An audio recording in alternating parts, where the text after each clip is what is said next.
Hello बच्चों। आज मैं आप लोगों को क्लास 10th का जो आपका चैप्टर नंबर 13 है सरफेस एरियाज एंड वॉल्यूम्स, तो इस चैप्टर को जो आपको गवर्नमेंट स्कूल से सपोर्ट मटेरियल की बुक मिलती है ना, वहाँ से कराने वाली हूँ। चैप्टर हम इस बुक से स्टार्ट कर चुके हैं, एनसीईआरटी से भी चैप्टर कर रखा है, इंपॉर्टेंट क्वेश्चंस भी कर रखे हैं, साथ साथ इस चैप्टर के जो फॉर्मुलेज है उसकी भी एक अलग से वीडियो बना रखी है। सब चीज़ आपको चैनल पे मिल जाएगी, प्लेलिस्ट सबकी बनी हुई है। कहीं पर भी दिक्कत हो आप कमेंट करके पूछ लेना, ठीक है। चलिए चैप्टर देखते हैं कहाँ तक कर लिया हमने। क्वेश्चन नंबर 26 तक कर लिया था। अब बारी है क्वेश्चन नंबर 27 से। 27 हमारा फर्स्ट टर्म का क्वेश्चन है, तो वो इस बार नहीं आ रहा है, डिलीटेड में है, तो उसको छोड़ देते हैं। क्वेश्चन नंबर 28 से शुरू करते हैं। इस क्वेश्चन में आपसे कह रहा है 3 cubes of a metal whose edge are in the ratio 3:4:5 are melted and converted into a single cube whose diagonal is 12√3 centimeter. Find the edge of 3 cubes. 3 cubes हैं जिनकी एज आपको रेशो में दे रखी है। तो जब भी रेशो में देते हैं तो हम तो x मान लेते हैं ना, तो इसका मतलब 3x 4x और 5x दे रखी है, ठीक है। अब आपने इसको मेल्ट करके एक सिंगल क्यूब बना दिया है, तो इसका मतलब इन तीनों क्यूब की जो वॉल्यूम होगी वो सिंगल क्यूब की वॉल्यूम के बराबर होगी। पर सिंगल क्यूब की भी आपको साइड नहीं दे रखी, उसका आपको डायगोनल दे रखा है। और आपको करना क्या है इस क्वेश्चन में, जो वो तीनों क्यूब थे ना जिनको आपने मेल्ट किया था, उनकी आपको एज मतलब उनकी साइड बतानी है, ठीक है। सबसे पहली बात, जो वो सिंगल क्यूब है ना उसको यूज करते हैं हम यहाँ पर। क्वेश्चन है हमारे पास 28, तो डायगोनल दे रखा है ना उसका सिंगल क्यूब का। तो देखो एक फॉर्मूला होता है मेरे पास, वो क्या होता है, diagonal of cube is equals to में साइड ऑफ द क्यूब। तो डायगोनल आपको 12√3 दे रखा है, और साइड होता है आपके पास यहाँ पर कितना होता है, side of the cube into में √3 होता है।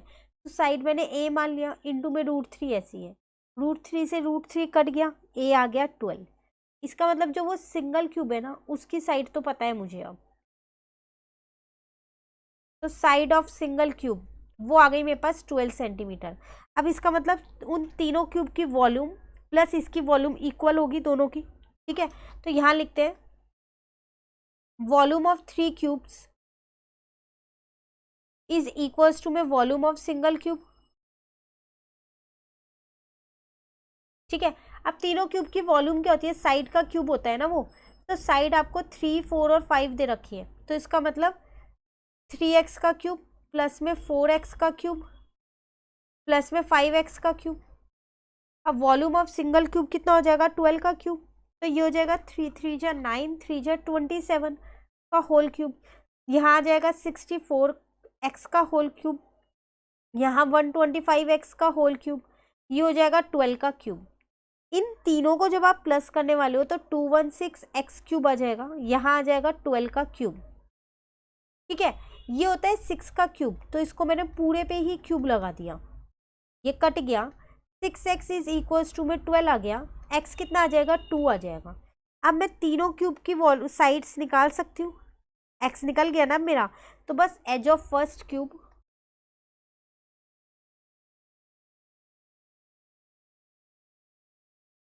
तो वो था मेरे पास यहाँ पर 3x², 3x है ना। तो इसका मतलब 3 इंटू में 2, तो कह सकती हूँ 6 सेंटीमीटर। सेम ऐसी एज ऑफ सेकेंड क्यूब, तो वो था मेरे पास 4x, तो 4 इंटू में 2 कितना हो जाएगा, 8 centimetre. Then edge of third cube, वो था मेरे पास 5x, तो 5x, तो 5 इंटू में 2, तो कितना हो जाएगा, 10 सेंटीमीटर। क्वेश्चन में यही तो फाइंड करना था, फाइंड हो गया। क्लियर।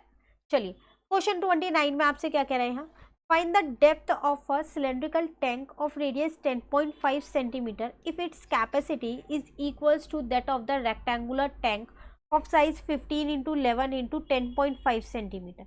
डेप्थ मतलब आपको हाइट निकालनी है। कह रहा है एक सिलेंड्रिकल टैंक की हाइट बताओ अगर आपको उसकी रेडियस दे रखी है। अब कह रहा है जो इसकी कैपेसिटी है ना वो किसके बराबर होगी, जो ये रेक्टेंगुलर टैंक है ना इसका जो साइज है इसकी कैपेसिटी के बराबर है। लिखा है ना if its capacity is equal to that of the, तो इसका मतलब वॉल्यूम ऑफ सिलेंडर जो है वो वॉल्यूम ऑफ रेक्टेंगुलर टैंक के बराबर है। तो पहले इसको यहाँ पर लिख लेते हैं।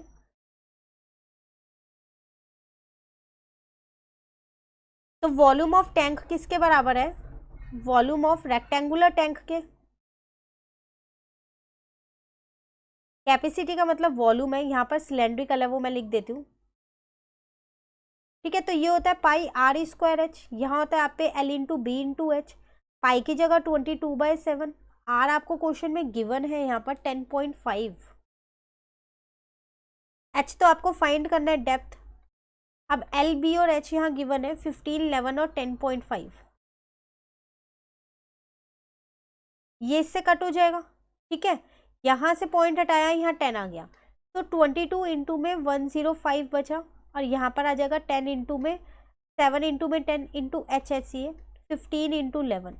चलो एच फाइंड करना है ना, ऐसा करते हैं ट्रांसपोज करते हैं, तो 7 और 10 को यहाँ पर ले आई, और यहाँ 22 इंटू 105 कर दिया, 11 से इसको कट कर दिया, 2 से इसको कट कर दिया। अब 5 से आप क्या कर सकते हो, 105 को भी कट कर सकते हो, तो वो कट हो जाएगा 21 पे, 21 7 से कट हो जाएगा 3 पे, 3 इससे कट हो जाएगा 5 पे, एच कितना आ जाएगा 5 सेंटीमीटर। क्लियर, तो हाइट निकालनी थी, डेप्थ आपकी यहाँ निकल गई। चलिए आते हैं अपने क्वेश्चन नंबर 30 पे। कह रहा है a cone of radius 8 centimetre and height 12 centimetre is divided into 2 parts by a plane through the midpoint of its axis parallel to its base, find the ratio of the volume of 2 parts. एक cone है जिसको आपने बीच में से 2 parts में divide कर दिया है, मिड पॉइंट से डिवाइड किया है। अब जो वो 2 पार्ट्स है ना, उनकी आपको क्या करनी है, वॉल्यूम की रेशियो फाइंड करनी है। क्वेश्चन क्लियर हो गया? तो देखिए इसमें जो आप 2 पार्ट्स में डिवाइड करेंगे ना, तो उसमें आपका एक फ्रस्टम बनेगा और एक कोन बनेगा। अगर मैं यहाँ पर एक कोन ड्रॉ कर दूँ, जब इसको 2 पार्ट्स में यहाँ से मान लो यहाँ से डिवाइड किया ये, तो जो ये नीचे वाला ये आपका फ्रस्टम बन गया, और जो ऊपर वाला ये आपका कोन बन गया। फ्रस्टम का टॉपिक इस बार हमारे पास नहीं है ना, तो अभी फिलहाल के लिए इस क्वेश्चन को हम नहीं कर रहे हैं। जब फ्रस्टम का टॉपिक आएगा, अभी डिलीटेड सिलेबस में है, जब आएगा ये तब हम इस क्वेश्चन को अटेम्प्ट कर लेंगे। तो क्वेश्चन 30 अभी हम यहाँ नहीं कर रहे। क्लियर? तो इसका मतलब आज हमने 2 क्वेश्चंस कर लिए, 28 और 29 दोनों ही इंपॉर्टेंट क्वेश्चंस थे। क्वेश्चन 30 हमारे पास नहीं है अभी, तो काफ़ी सारे क्वेश्चंस हैं इस चैप्टर के हमारे पास, है ना। तो आगे के क्वेश्चंस मैं आपको नेक्स्ट क्लास में कराऊंगी। इन 2-3 क्वेश्चंस में कहीं भी दिक्कत है कमेंट करके पूछ लेना। वीडियो अच्छी लगी तो लाइक ज़रूर कीजिएगा और मेरे चैनल को सब्सक्राइब कीजिएगा। Thank you.